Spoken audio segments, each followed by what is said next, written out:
I just want to thank everybody who came in today to support the civilians, the Palestinians, as a healthcare worker, to stand with Palestinian healthcare worker who has been under the siege for the last 17 years. The people in Gaza has been suffering apartheid, injustice, oppression. The healthcare worker has been struggling with low medical supplies, siege, no oxygen, no medication. They are suffering, working 24 hours to protect the kids, the patients, critically ill patients. They are protecting newborn who needs incubators. Has been brutal attacks by the Israeli soldiers, has been attacking the healthcare workers and the civilians who went and they try to get a shelter in the hospital. So I want to thank everybody here for coming and standing to support the humanity, to support the suffer that happening against the Palestinian, to stand against the occupation, that the root of the cause of all these suffers that happening. Also,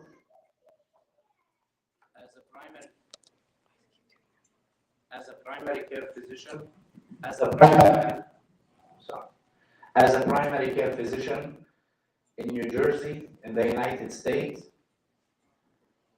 it takes me 20 years, 10 years, 15 years to control diabetes, hypertension, to try to prevent patient complication, to try to save somebody's life. And unfortunately, it takes Israeli attacks to the civilians in Gaza 5 seconds to kill 500 people. A lot of work healthcare worker has been doing. They should be protected by the international law. We are standing here today to support the humanity and to support our colleagues. They have been working hard to protect humanity, save patient life, and we are condemning the attacks on civilians, hospitals, healthcare systems in Gaza. I want to thank all of you for your time, coming here on Saturday and trying to stand behind the cause of the humanity. Thank you very much. Thank you so much, Dr. Zainab. We're going to start our program. Hang on.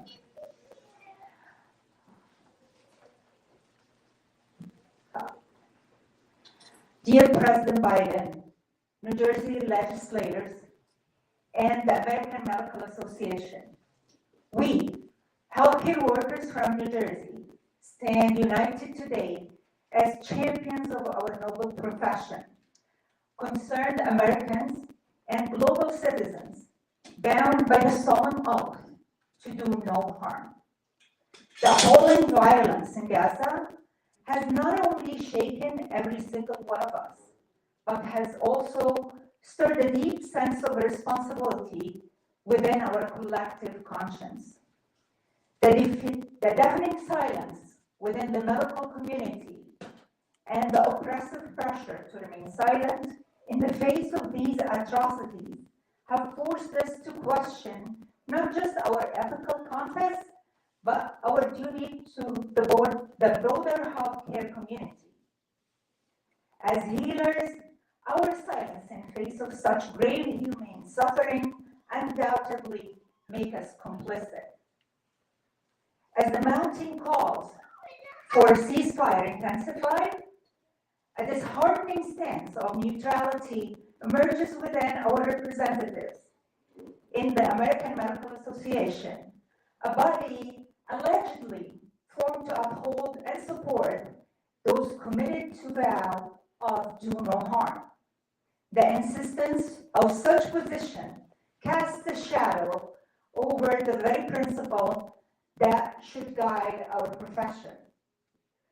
The World Medical Association International Code of Medical Ethics, along with various global bodies governing medical ethics, boldly underscore the physician's profound duty to society, emphasizing the imperative to confront health inequities and violations of both patients and healthcare worker professional rights, explicitly to impress upon us the responsibility to report any of abuse, violence against medical care personnel, inappropriate working conditions, leading to excessive and sustained stress.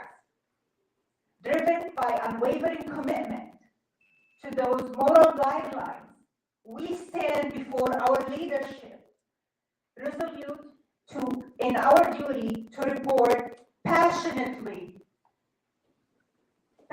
demand decisive action. We stand in solidarity with our Palestinian healthcare workers who tirelessly serve the Gazan population under intolerable conditions. Despite shortage of medical supplies, anesthetics, antiseptics, they persevere amidst challenges such as lack of electricity, oxygen, and water. We acknowledge their unwavering integrity, determination, skills, and commitment to patients, even at the cost of their lives and their families. Today, we honor doctors and physicians like Dr. Hamam al-Loh. During an interview with an American journalist, he was questioned of his choice not to flee south.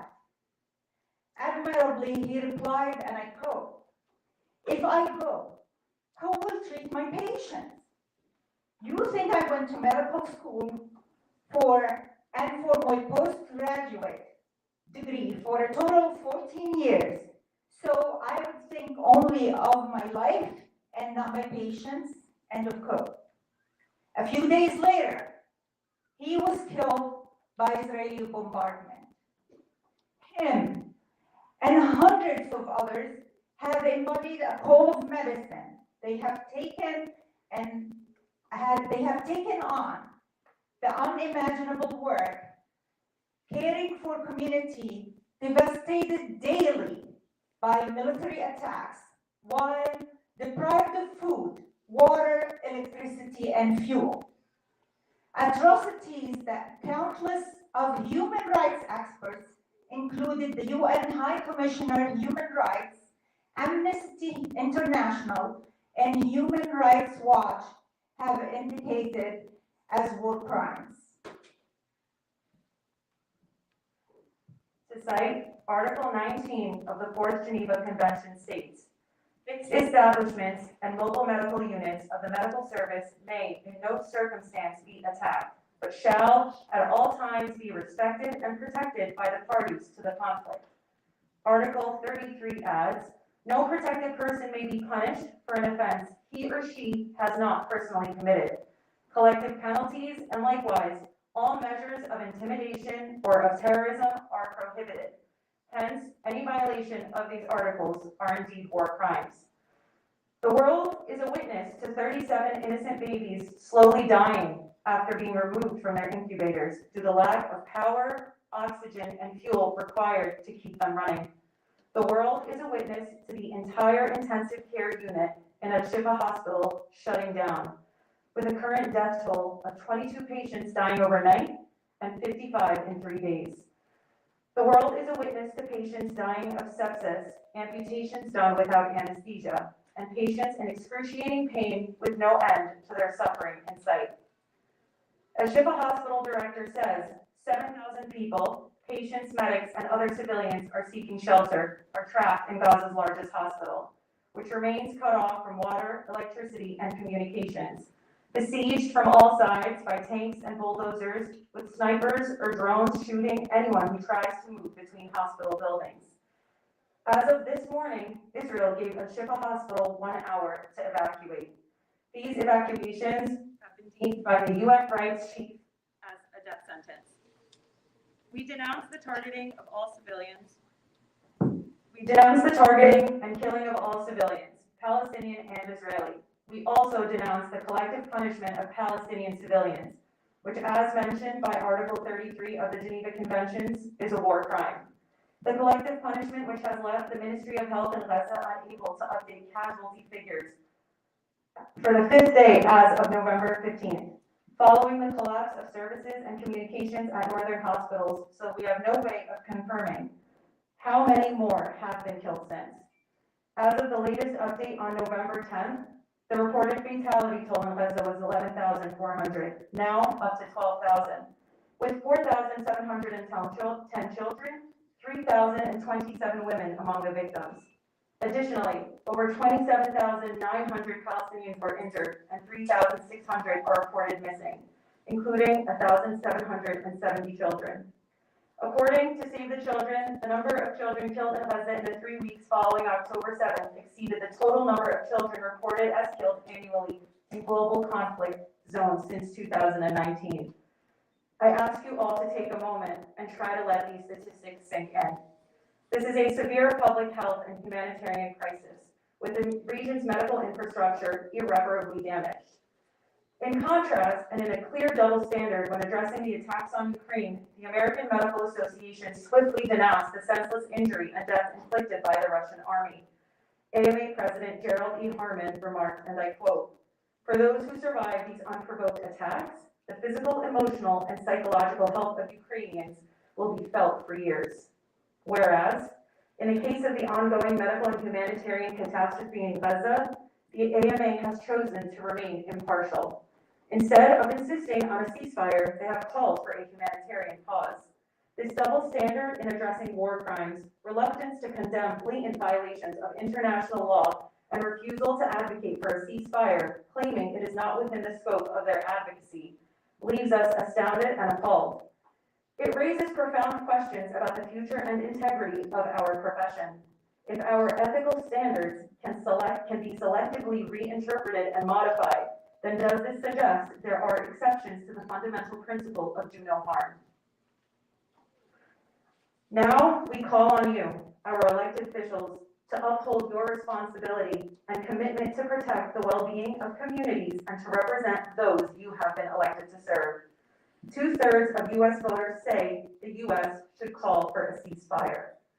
We call on you to publicly call for an immediate ceasefire and pressure your colleagues to do the same. Insist that Israeli authorities immediately restore electricity, water, food, medical supplies, telecommunications, and fuel to Gaza, and allow unhindered humanitarian aid to the population. Ensure that the border crossings are immediately open for the entry of medical rescue teams and their equipment. Demand the immediate protection of medical facilities and the reversal of the illegal and inhumane evacuation orders for hospitals. Ensure facilitation of safe passages for casualties and critically ill individuals in need of medical treatment. Call for an immediate cessation of additional weapon sales and military aid to Israel. The world is watching and history will remember. We hope that your moral compass, principles, and ethics will guide you to the right side of history. Now, I invite one of our colleagues, an internal medicine resident, who's going to be sharing her story after facing backlash for speaking out.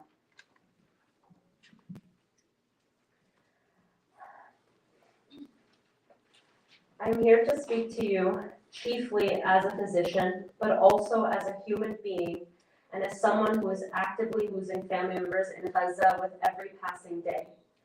The current death toll in our family is upwards of 50 members. I am also a physician in training who cannot and was never taught in my training to remain silent in the face of injustice. On a more human level, I am also somebody who is grieving on many levels.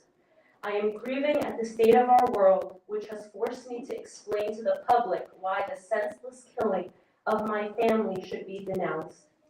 A world where I am forced to educate my peers while still in the depths of mourning. I am talking to you today as someone who was discriminated against and targeted for speaking out against the atrocities committed towards my family. I was dehumanized and otherized at a very vulnerable moment in my life, a moment where I received punishment instead of moral support. About 2 weeks ago, I learned that 10 of my family members were blown up while they were sheltering in place, peacefully in their home. All civilians. I should not have to say that they were civilians and remind everyone here that my family are human and not threatening individuals, but here I am doing that. I was in the middle of rounds on a busy floor in the hospital doing this 12-hour shift when I glanced at my phone and first learned that my loved ones were now dead and some of them severely injured and disabled for life. I had no choice but to compartmentalize this horrifying tragedy. I did not shed a tear or ask for a moment away. I prioritized my patients and team as I was the senior resident on the team. Similar to other Palestinian doctors and healthcare workers here today in America, right now, I sucked it up and kept moving, although I was fighting an emotional war on the inside. About 2 hours later, I was pulled from the middle of rounds in front of everyone by the chief resident and my heart sank. Thinking about what happened to the NYU resident who was suspended just days before, I thought I was next. But I prayed to God that it not be today. Not while I couldn't get through a workday without painfully remembering the loss of my family. With just 15 minutes notice and no explanation, I was separated from my team and placed in a room where an all-white administration was waiting for me. One of these employees was a respect officer from HR. They laid my Instagram posts out in front of me like damning evidence and asked me to go through my posts, essentially asking me to confirm that I do not condone terrorism. I told them that I just lost 10 family members just a few hours before. I then begged them with tears in my eyes to have this conversation on another day, but they responded, "I'm sorry, this conversation has to happen today."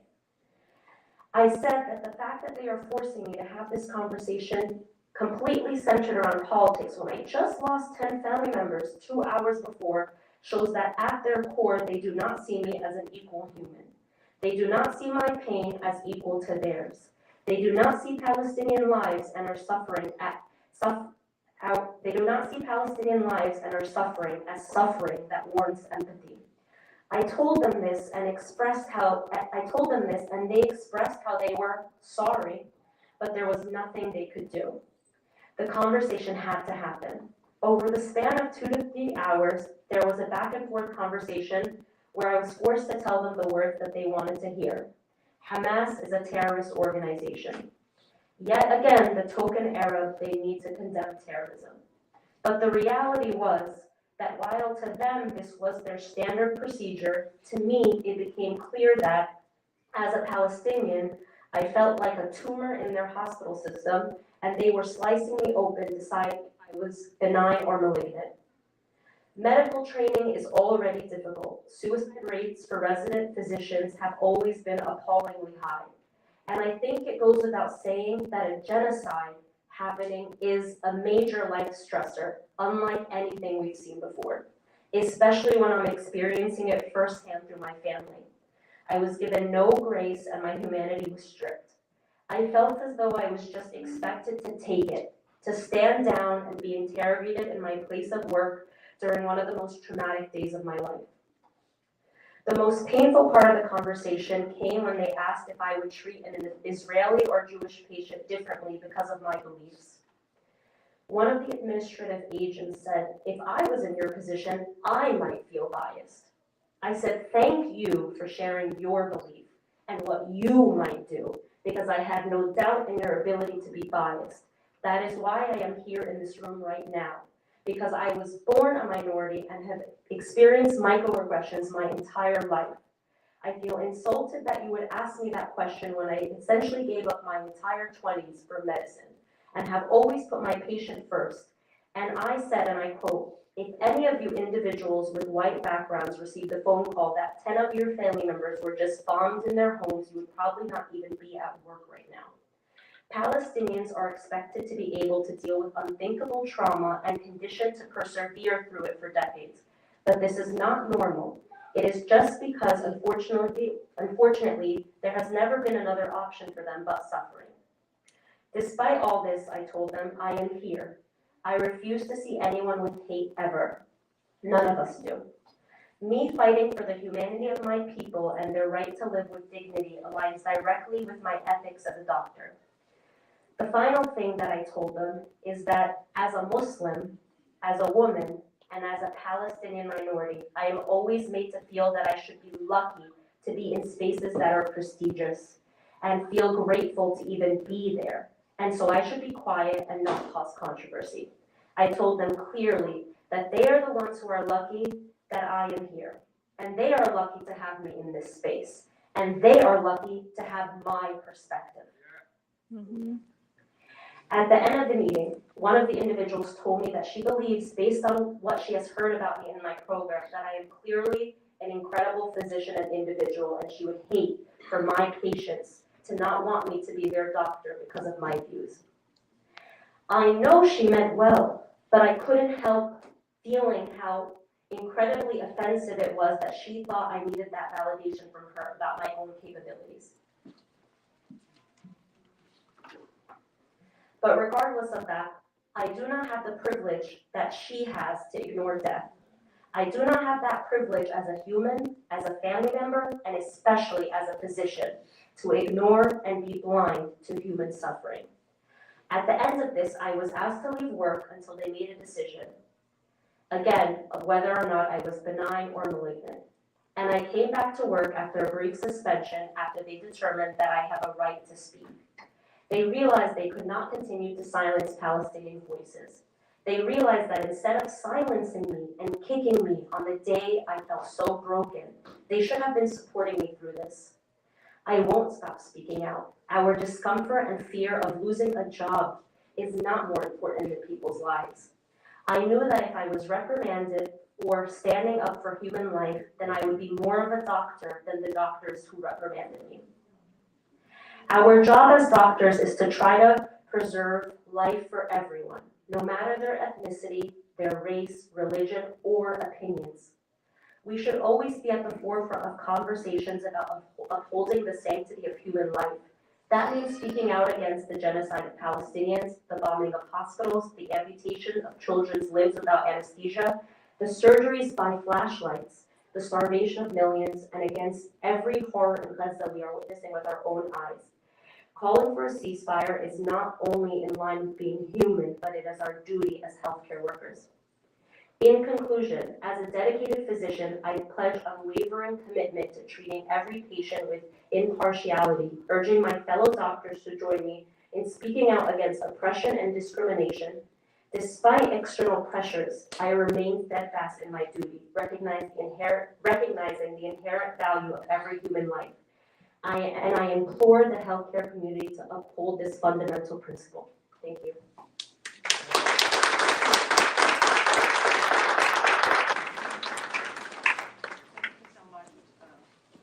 Thank you so much for sharing your incredible story that could not have been more well said. Hello? We're back. Thank you so much for sharing your story that could not have been more well said, and we're all sorry that you have to deal with that. But again, we commend your bravery in speaking out. Now I invite Dr. Thoda to speak. She was at Al Shifa Hospital this past summer.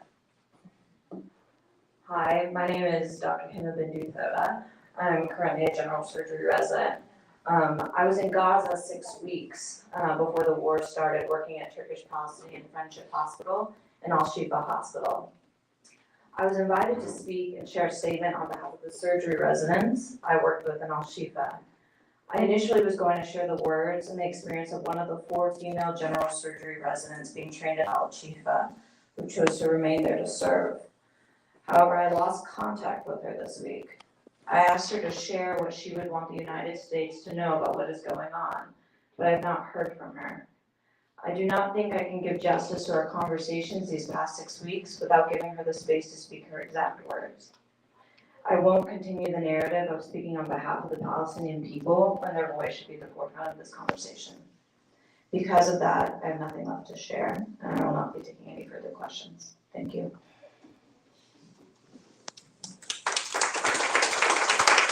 Thank you, Doctor, for being here with us and sharing your experience.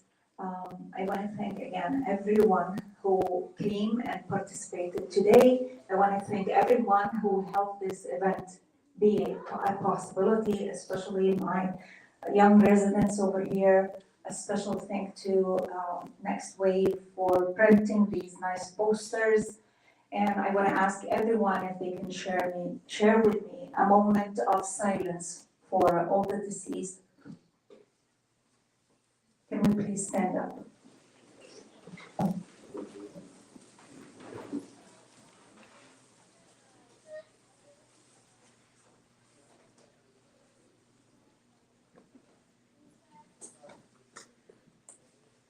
Again, thank you all very much, and please help us and spread the word. We want a ceasefire and stop the genocide.